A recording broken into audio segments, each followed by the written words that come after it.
National టీవీకి స్వాగతం. Telangana assembly budget సమావేశాలు తేదీలు ఖరారయ్యాయి. ఫిబ్రవరి 8వ తేదీ నుంచి ప్రారంభం కాబోతున్నాయి. మొదటి రోజు గవర్నర్ తమిళిసై ఉభయ సభను ఉద్దేశించి మాట్లాడనున్నారు. గవర్నర్ ప్రసంగానికి సంబంధించి కేబినెట్ ఆమోదం తెలిపింది. గవర్నర్ ప్రసంగం తర్వాత ఆర్థిక మంత్రి బట్టి విక్రమార్క బడ్జెట్ ప్రవేశపెట్టనున్నారు. అసెంబ్లీ బడ్జెట్ సమావేశాల్లోని ఇరిగేషన్ శాఖకు సంబంధించిన శ్వేతపత్రం విడుదల చేయనున్నది కాంగ్రెస్ ప్రభుత్వం. అదేవిధంగా కాళేశ్వరం ప్రాజెక్టుపై విజిలెన్స్ విచారణ సభలో వివరించనున్నారు మంత్రి ఉత్తమ్ కుమార్ రెడ్డి. మరోవైపు నీటి ప్రాజెక్టులు కేంద్రానికి అప్పగించే అంశంపై సైతం ప్రస్తావన వచ్చే అవకాశం ఉందని తెలుస్తోంది.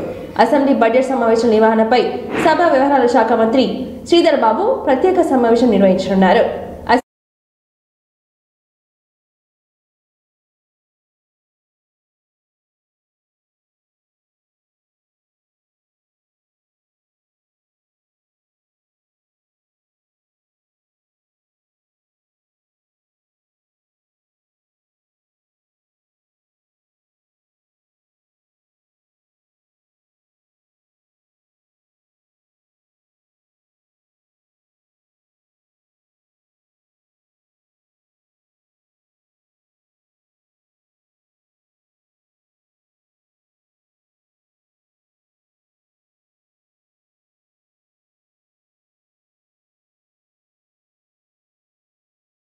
అమీర్పేట్ చౌరస్తాలో కుక్కట్పల్లి చెప్పి తీసుకొని సాధించుకున్న విషయాలు ఉన్నాయి. ఈ ప్రభుత్వం మెడలు అంటే ఇంకా కూడా అక్కడ మా ప్రభుత్వం నేను చెప్తా ఉన్నా భిన్నాభిప్రాయాలు అన్నారు. మేము అభిప్రాయం చెప్తే కదా అధ్యక్ష భిన్నాభిప్రాయం ఉండడానికి, అది మేమే ఈ ప్రభుత్వం తెలంగాణ ప్రజలకు సామాజిక న్యాయం చేస్తుంది. ధర్నా చౌక్ను మళ్ళీ తిరిగి ప్రారంభించినాం. ప్రజాస్వామిక ప్రధాని మోడీ విమర్శలు గుప్పించారు. కాంగ్రెస్ పార్టీ అవుట్డేటెడ్ పార్టీ అని ఆయన విమర్శించారు. ఆ పార్టీ పరిస్థితి దిగజారిపోయిందని అన్నారు. కాంగ్రెస్ ప్రజాస్వామ్యాన్ని కూని చేసిందని ఆరోపించారు. పత్రికా స్వేచ్ఛను కాంగ్రెస్ కు కాల రాసిందని అన్నారు. కాంగ్రెస్ కు ఈ పార్లమెంట్ ఎన్నికల్లో 40 సీట్లు కూడా రావని మోడీ జోస్యం చెప్పారు. దేశాన్ని మరోసారి విభజించడానికి కాంగ్రెస్ పార్టీ కుట్ర చేస్తుందని మోడీ ఆరోపించారు. యుద్ధ వీరులను కాంగ్రెస్ గుర్తించలేదని ఫైర్ అయ్యారు. జీఎస్టీని సమర్థంగా అమలు చేశామని, యూపీఏ కాలంలో దేశ ఆర్థిక వ్యవస్థ నాశనమైందని విమర్శించారు. అంబేద్కర్ కి కాంగ్రెస్ భారతరత్న ఇవ్వాలనుకోలేదని ఆయన అన్నారు.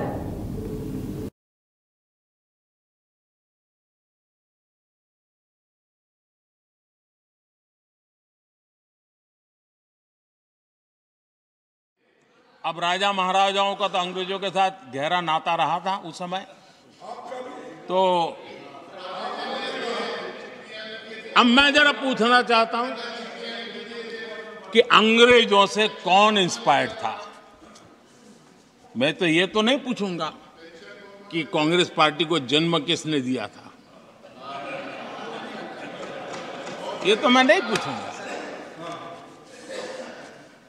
आजादी के बाद भी देश में गुलामी की मानसिकता को किसने बढ़ावा दिया?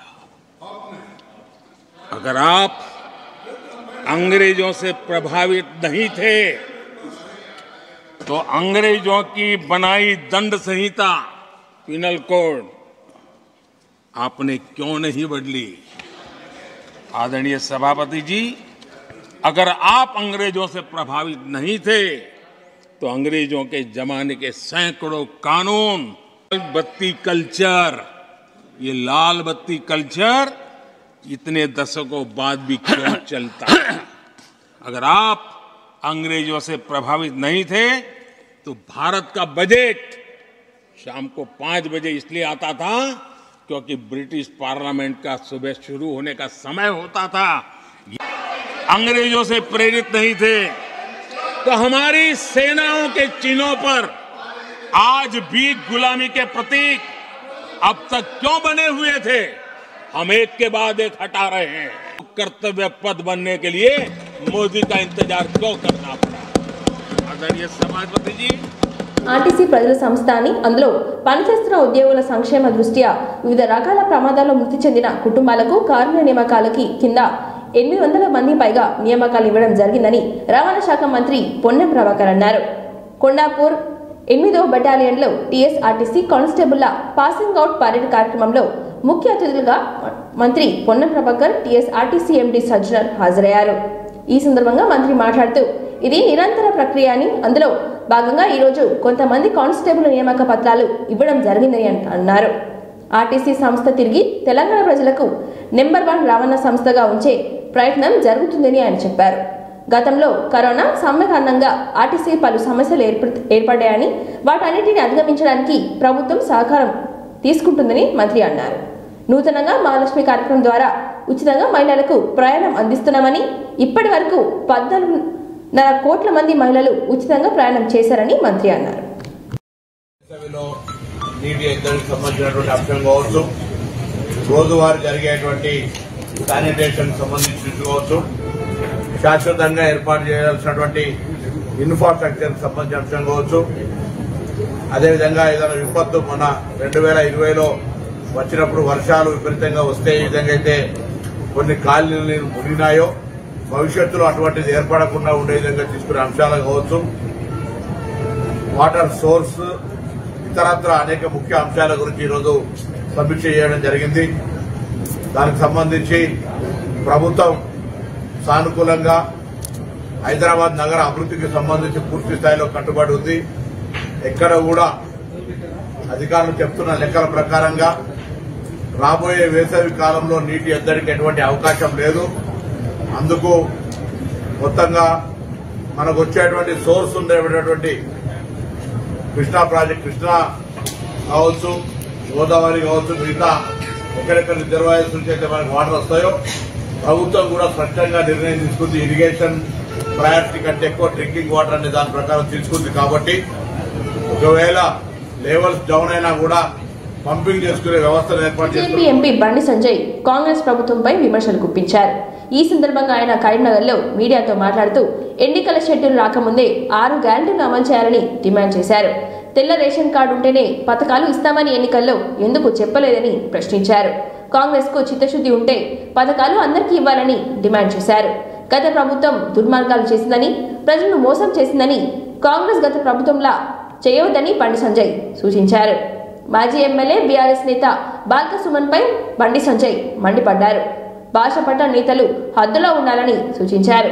బీఆర్ఎస్ నాయకులు హద్దు మీరుతున్నారని, సీఎంను చెప్పుతో కొడతా అనడం తప్పని, ఇంతకంటే సిగ్గుచేటు ఉంటుందా అని ప్రశ్నించారు బండి సంజయ్. రంగాపూర్ గ్రామానికి రావడం జరిగింది. దేశవ్యాప్తంగా కూడా ప్రతి నాయకుడు ఏదో ఒక బూత్ను, ఏదో ఒక గ్రామాన్ని ఎంచుకొని ఆ గ్రామాల్లో కుల సంఘాలను కానీ, అక్కడ కేంద్ర ప్రభుత్వం యొక్క సీనియర్ నాయకులను కలవడము, ఇక్కడ ప్రజలను కలవడము, లబ్ధిదారులను కలవడము, అన్ని కుల సంఘాలను కలిసే ప్రయత్నం చేయడం జరగడం పని కూడా జరుగుతూ ఉంది. రేషన్ కార్డుల కోసం దరఖాస్తులు పెట్టుకున్నారు. 10 సంవత్సరాల నుంచి ఒక్క రేషన్ కార్డు ఇవ్వలే. కాబట్టి ఫస్ట్ వెంటనే రేషన్ కార్డులను వెంటనే జారీ చేయాలి, యుద్ధ ప్రాతిపదికన అన్నారు. సరే, రైతు బంధు పెడతారా, ఇంకేం బంధు పెడతారో మీ ఇష్టం. అది ఎకరానికి 15,000 రూపాయలు ఇస్తున్నారు. అది చర్చ అంతా దిరిమినే, దృష్టి అంతా దిరిమినే. దానికోసం మాత్రం అసలు ఉపయోగపడుతుంది. వాళ్ళు ఏం చేయలేని వాళ్ళ మీద ఎదుగుతారు.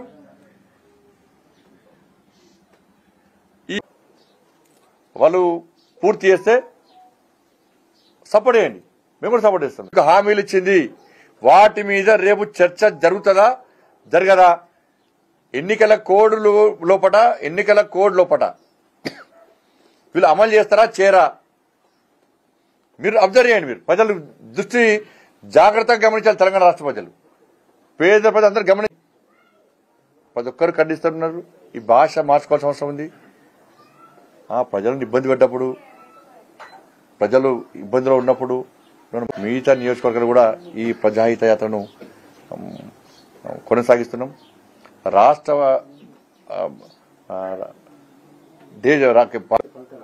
ఇప్పుడు వస్తాయి పక్క. ఇప్పుడు మీరు సర్వే అప్పుడు వేరుండే, ఇప్పుడు సర్వే మీరే చూస్తున్నారు. ఏడవేనని మాట్లాడితే ఆయన చాలా పెద్ద మేధావి కదా, స్మార్ట్ సిటీ తీసుకొస్తాడు. ఈయన చాలా పెద్ద మేధావి. నేను డిమాండ్ చేస్తున్నా. దాంతోపాటు భాష విషయంలో రాజకీయ పార్టీలు హద్దు మీరి ఆరోపణలు ప్రత్యారోపణలు పొలైట్ చేసుకోవడంలో, కామెడీగా చేసుకోవడంలో, ప్రజల దృష్టి ఆకర్షించడంలో చేయడానికి ఇబ్బంది లేదు. కానీ హద్దు మీరి అహంకార భావంతో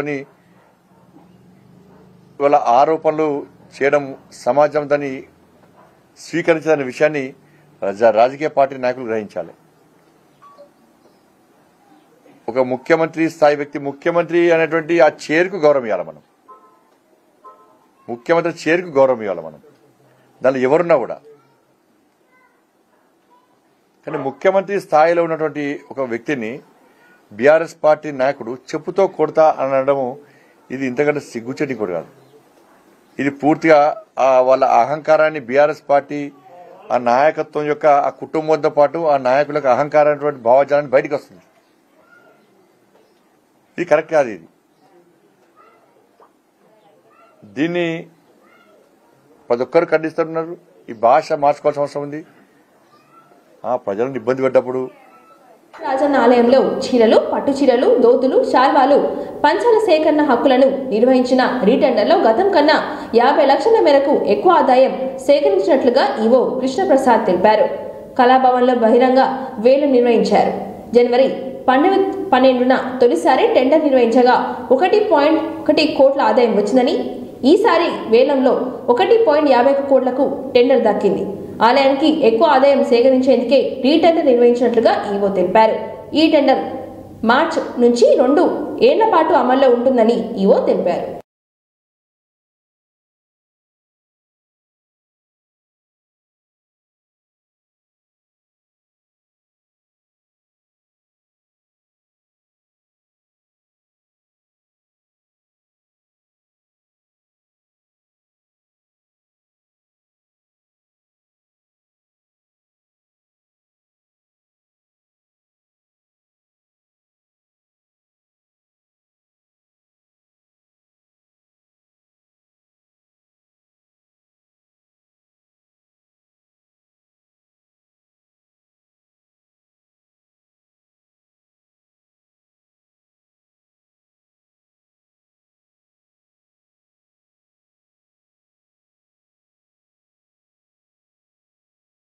అసెంబ్లీలో 2024-25 ఓటాన్ అకౌంట్ బడ్జెట్ ను ప్రవేశపెడుతున్న ఆర్థిక మంత్రి బుగ్గన రాజేంద్రనాథ్ మహాత్మా గాంధీ సందేశంతో బడ్జెట్ ప్రసంగాన్ని ప్రారంభించిన బుగ్గన 5 ఏళ్ల బడ్జెట్ ప్రవేశపెట్టి అవకాశం నాకు దక్కిందని ఆయన అన్నారు. మేనిఫెస్టోను సీఎం జగన్ పవిత్ర గ్రంథంగా భావించారని బుగ్గన అన్నారు. ప్రతిపాదిస్తున్నాను.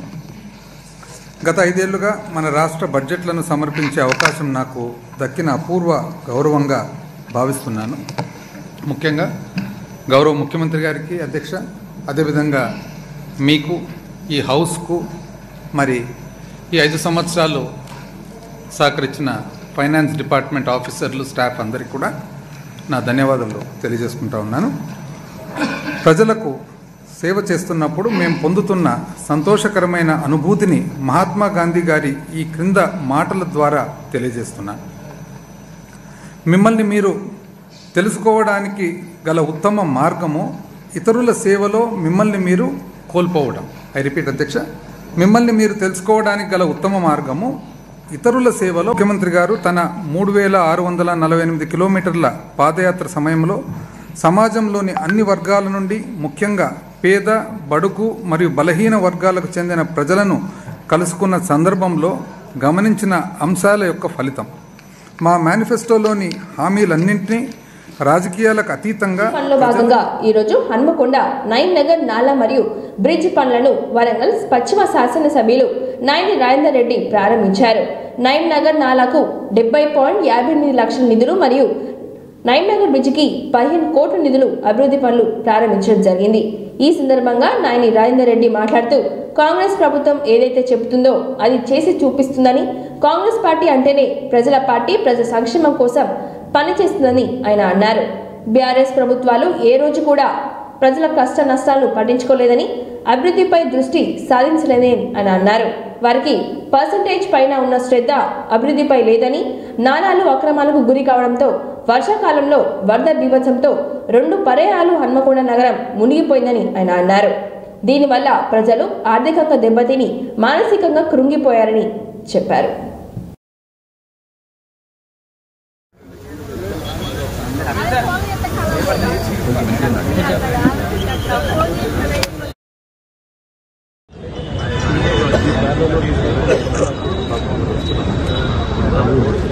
నేను ప్రతి ఒక్క వీడియో పెడతాను, మన పెడతాడు వీడియో. నాలాలు, సైడ్ వాల్ మరియు నైమ్ నగర్ బ్రిడ్జ్, రాజాజీ నగర్ దగ్గర వాల్స్ కూడా, రాజాజీ నగర్ బ్రిడ్జ్ ఇవన్నీ కలుపుకొని సుమారు 90 కోట్ల రూపాయలు బ్రిడ్జ్ తోటి కలుపుకొని. వీటన్నిటికీ గతంలో భారీ వర్షాల వలన మునిగినప్పుడు హనుమకొండ పట్టణం దరిదాపు చాలా మట్టుకు నీళ్లమయమైపోయి ఉన్నది మనం చూసినాం. మరి అది మళ్ళా పునరుద్ధం కాకుండా ఉండటానికి 90 కోట్ల రూపాయలతోటి వీటన్నిటిని ఇవాళ ప్రారంభించడం జరిగింది. మరి అందరూ కూడా సహకరించాలి. నాలాలు, చెరువులు, కుంటలు కబ్జాలు పెట్టిన వాళ్ళని దయచేసి మీరందరికీ కూడా మొదట కూడా చెప్పడం జరిగింది, వాటిని వాలంటరీగా ప్రభుత్వానికి హ్యాండ్ అవుట్ చేయండి. లేని ఏడలది ప్రభుత్వం ఎట్టి పరిస్థితుల్లో ఇట్లాంటి వాటిని ఉపేక్షించేది లేదు. మరి మీరు తక్షణం వర్క్కు ఎక్కడ ఆటంకం కలగకుండా 4 నెలల లోపటనే మళ్ళా వర్షాకాలం వచ్చే అవకాశం ఉన్న దృష్ట్యా యుద్ధ ప్రాతిపదిక మీద దాన్ని ప్రారంభించడం జరుగుతుంది. వీటికి రాజాజీనగర్ దగ్గర కూడా కింద ఆ బెడ్ కూడా నిర్ణయం తీసుకోవడం జరిగింది. ఇప్పటికిప్పుడే ఫండ్స్లలో కూడా పోతన నగర్ దగ్గర సిబ్బందికి కానీ పోలీస్ డిపార్ట్మెంట్ కానీ వీరందరికీ కూడా మీరు సహకరించవలసిన బాధ్యత ప్రతి ఒక్క పౌరునిపై ఉన్నది. కొత్త నాటకానికి తెర తీశారని మంత్రి జూపల్లి కృష్ణారావు అన్నారు. కృష్ణా జలాలపై మాజీ సీఎం కేసీఆర్ ఉద్యమం చేస్తారని బీరాలు పలికారని, తప్పు చేసిన వారే భయపడుతున్నారని అన్నారు. గాంధీ భవన్లో నిర్వహించిన మీడియా సమావేశంలో మంత్రి మాట్లాడుతూ పార్లమెంట్ ఎన్నికలు వచ్చాయి కాబట్టే పరువు నిలబెట్టుకునే ప్రయత్నం చేస్తున్నారని అన్నారు. కేసీఆర్ సీఎంగా ఉన్నప్పుడు కృష్ణాలో జలాల నీటి వాటా కోసం కనీసం కేంద్రాన్ని అడగలేదని, హక్కుల కోసం డిమాండ్ చేయలేదని చెప్పారు. 69% పరివాహక ప్రాంతం ఉన్న నీటి వాటా సాధించలేదని, కేటాయించిన వాటాను కూడా వాడుకోలేదని విమర్శించారు. కృష్ణా జలాల గురించి కేసీఆర్ సీఎంగా ఉన్నప్పుడు రాష్ట్ర శాసనసభలో తీర్మానం చేయలేదని, కేంద్రాన్ని కోరలేదని జూపల్లి అన్నారు. గౌరవ మాజీ ముఖ్యమంత్రులు నిన్న తెలంగాణ భవన్లో సమావేశాలు మాట్లాడుతూ ఈ యొక్క కృష్ణా నదీ జలాలపైన ఉద్యమం చేస్తామని బీరాలు పలకడం జరిగింది. ఎట్లుందంటే గిల్టీ విల్ ఆల్వేస్ ఫియర్, తప్పు చేసినోడు ఎప్పుడైనా భయపడతాడు. ఉల్టా చోర్ కోత్వాల్కు డాట్ అనే పద్ధతిలో ఉంది.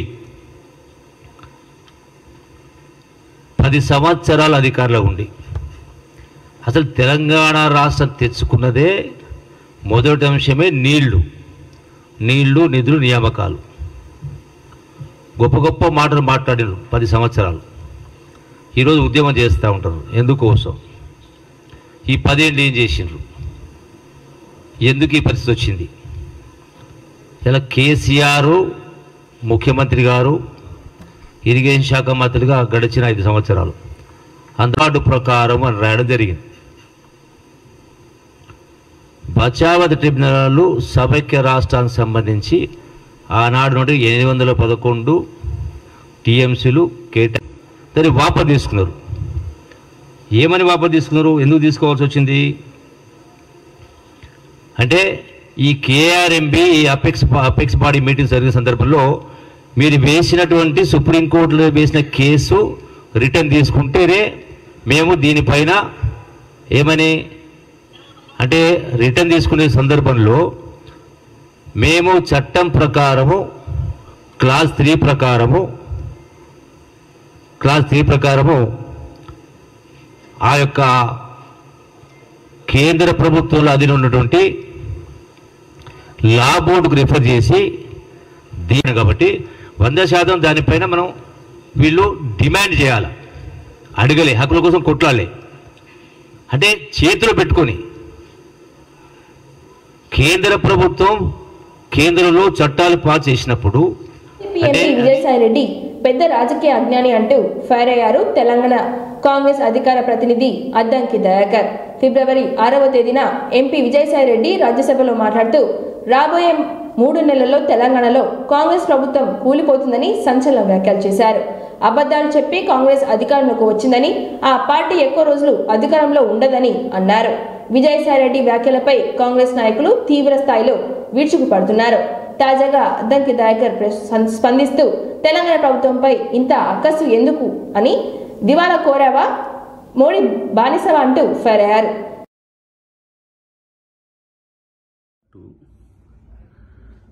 పార్లమెంటు సాక్షిగా నమస్తే. తెలంగాణ ప్రభుత్వం మీద కామెంట్ చేయడం అనేది ప్రతి ఓడికి ఒక పరిపాటి అయిపోయింది. మొన్నోడు, నిన్నోడు, నేడోడు అన్నట్టు పార్లమెంటు సాక్షిగా విజయసాయిరెడ్డి మాట్లాడిన మాటలు కనుక చూస్తే ఒక రాజకీయ అజ్ఞానిగా, మరి పెద్దల సభకు ఎట్ట ప్రాతినిధ్యం వహిస్తుండో నాకు తెలియదు, కానీ ఇంత అక్కసు తెలంగాణ ప్రభుత్వం మీద ఎందుకు? మోడీ ప్రాపకం పొందాలనుకుంటే, మోడీ కాడ మార్కులు ఎక్కువ వేసుకోవాలనుకుంటే ఏర్పడ్డ ప్రభుత్వాలను కూలగొడతామని చెప్పి నిండు సభలో మాట్లాడమా? నీకు ఏ రాజకీయ తెలివి ఉందో ఇప్పుడు అర్థమవుతున్నది.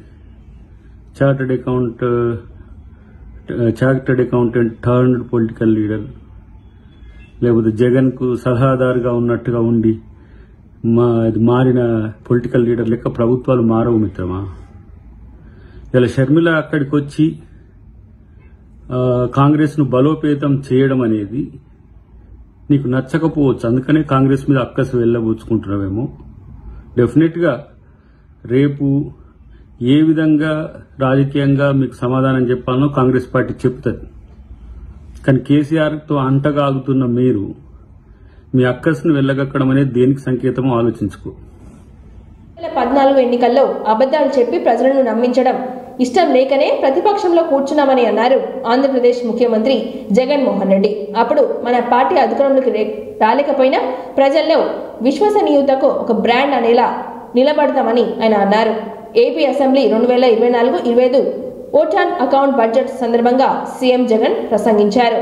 ఈ సందర్భంగా సీఎం జగన్ మాట్లాడుతూ ప్రజల్లో క్రెడిబిలిటీని సంపాదించుకోవడం చాలా కష్టం, దాన్ని సాధించుకోవడం కొందరికి జీవితకాలంలో సాధ్యం కాదని ఆయన అన్నారు. దేవుడి దయ వల్ల ఆ గుర్తింపు వైఎస్ఆర్సీపీ సంపాదించుకుందని తెలిపారు. వైఎస్ఆర్సీపీ పార్టీ చెప్పేదే చేస్తుంది, చేసేదే చెబుతుందని ఆయన అన్నారు. మా ప్రభుత్వం పాలనలో ఎవరు టచ్ చేయలేని పథకాలు తీసుకొచ్చామని జగన్ అన్నారు. ఏ ప్రభుత్వం వచ్చినా కొన్ని పథకాలు రద్దు చేయలేదని, అలాంటిది 8 పథకాలు మనం ఏడాదికి 70,000 రూపాయల కోట్లు ఖర్చు పెడుతున్నట్లుగా సీఎం జగన్ తెలిపారు. ఒక అబద్ధం చెప్పిందంటే జగన్ ముఖ్యమంత్రి అయి ఉండేవాడు, అధికారంలో జగన్ ఉండేవాడు, చంద్రబాబు నాయుడు ప్రతిపక్షంలో ఉండేవాడు. జగన్ ఒక అబద్ధం చెప్పలా, చేయలేనని చెప్పాడు, మాట మీద తాను నిలబడతాడు అన్న ఒకే ఒక అంశం మీద జగన్ అబద్ధం చెప్పలా, 5 సంవత్సరాలు ప్రతిపక్షంలో కూర్చున్నాడు. కానీ అధ్యక్ష, నేను ఈరోజు కూడా చెప్తా ఉన్నా, ఈరోజు కూడా నాకు రిగ్రెట్ లేదు అధ్యక్ష. ఈరోజు కూడా నేను వెనక్కి పోయి ఆ పీరియడ్లో మళ్ళీ ఒకసారి రీవిజిట్ చేసి, ఈరోజు నువ్వు ప్రతిపక్షంలో కూర్చున్నావు కాబట్టి మళ్ళీ ఆ రోజు మళ్ళీ రీవిజిట్ చేసి మళ్ళీ అబద్ధం నువ్వు చెప్తావా అని అడిగితే ఈ రోజుకి కూడా నేను చెప్తాను అధ్యక్ష, నా నోట్లో నుంచి అబద్ధాలు రావనే చెప్తాను.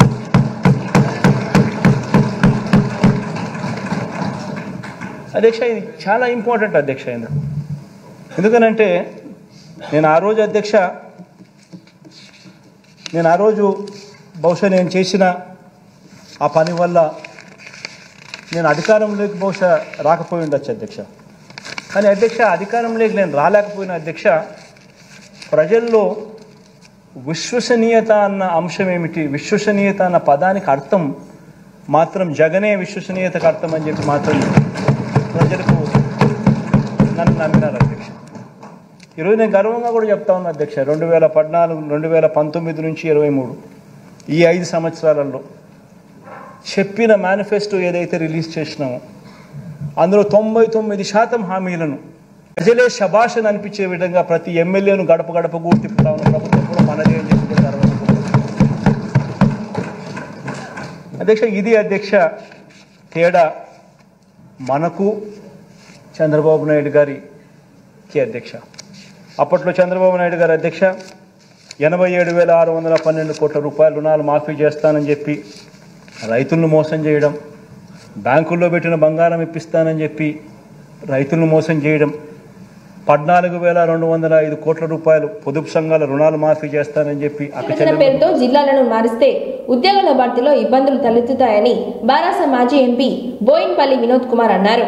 ఎన్నో చర్చలు జరిపిన జిల్లాలు ఏర్పాటు చేశామని, పేర్లు మారిస్తే ఎలాంటి ప్రయోజనం ఉండదని అన్నారు. 1,90,000 ఖాళీలను నెల రోజుల్లో గుర్తించాలని, ఈ ఏడాది చివరిలోగా 2 లక్షల ఉద్యోగాలు భర్తీ చేయాలని డిమాండ్ చేశారు. బీఆర్ఎస్ హయాంలో 1,60,000 ఉద్యోగాలు భర్తీ చేసినట్లుగా తెలిపారు. 2014 2019 వరకు తర్వాత రాష్ట్ర ప్రభుత్వం మరి మోడీ గారి దగ్గరికి వెళ్లి లోకల్ రిజర్వేషన్స్ మన తెలంగాణ బిడ్డలకి, తెలంగాణ పిల్లలకి, గ్రామీణ ప్రాంతాల్లో ఉన్న పిల్లలకి తెలంగాణ ఒక విధంగా ఎదగలేదు, ఒక విధంగా అభివృద్ధి జరగలేదు. తెలంగాణ లోపల చాలా ప్రాంతాలు అడవి ప్రాంతాలు ఉన్నాయి. పూర్వపు ఆదిలాబాదు, పూర్వపు కరీంనగర్ జిల్లా, పూర్వపు వరంగల్ జిల్లా, ఖమ్మం జిల్లా, మహబూబ్ నగర్ జిల్లా, రంగారెడ్డి జిల్లా. కాబట్టి మనం చాలా లోతుగా పరిశీలించి మనము ఆ జోనల్ సిస్టమ్ విధానాన్ని కూడా చాలా స్పష్టంగా, అంటే ఒక దగ్గర ఉన్నటువంటి వాళ్ళ అవకాశాలు బాగా ఉన్నాయి. ఎందుకంటే ఇదివరకు మేము ఇచ్చిన 1,60,000 ఏ డిపార్ట్మెంట్లు ఇచ్చినామనేది మా దగ్గర లెక్క ఉన్నది. Very easy. Animal husbandry cooperation department, animal husbandry diaries development, fisheries department, backward class welfare డిపార్ట్మెంట్లు 20, ఇరిగేషన్ డిపార్ట్మెంట్లో 8, జూనియర్ పంచాయత్ సెక్రటరీస్ వాళ్ళ అపాయింట్మెంట్ వాళ్ళు, ప్లానింగ్ డిపార్ట్మెంట్లో 474, 1,60,083 మంది. ఏమన్నారండి వీళ్ళు ఎన్నికల ప్రచారం అప్పుడు? నింపలేదు, నిరుద్యోగాలు ఎక్కువ ఉద్యోగాలు నింపలేదని. నింపినాం 1,60,083 మంది నింపినాం. 42,000 పరీక్షలు రాసుకున్నారు. వాళ్ళకు నిన్న మొన్న వస్తుంది. ఇంకా మొన్న రేవంత్ రెడ్డి గారు ఎల్బీ స్టేడియంలో 7,000 మంది నర్సులకు నింపినట్టు చెప్పాడు. ఆయన నోటిఫై చేసిండా? ఆయన ప్రభుత్వం ఐడెంటి ఫిట్నెస్ ఇవన్నీ జరిగి పర్ఫెక్ట్గా ఇప్పుడు లెటర్లతో సహా వాళ్ళకి రెడీ అయి ఉన్నాయి పోస్టింగ్ ఆర్డర్స్. అవి కూడా కేసీఆర్ గారి ప్రభుత్వమే ఇచ్చింది. నువ్వు అంటే రేవంత్ రెడ్డి గారు ఇప్పుడు ఈ 60 ఉద్యోగాలతో స్టార్ట్ చేసాడు. ఇవ్వండి, ఎందుకంటే అంత తొందరగా జరగలేదు, నింపలేము. నేను కూడా మన రాజకీయాల్లో ఉండొచ్చు, కానీ ఏది పడితే అది మాట్లాడదు కదా. కోదండరామ్ గారు, రేవంత్ రెడ్డి గారు, బండి సంజయ్ గారు 2 లక్షలు సమాప్తం. మరిన్ని వార్తలతో మళ్ళీ కలుద్దాం. చూస్తూనే ఉండండి ఓరుకలు 9 నేషనల్ టీవీ.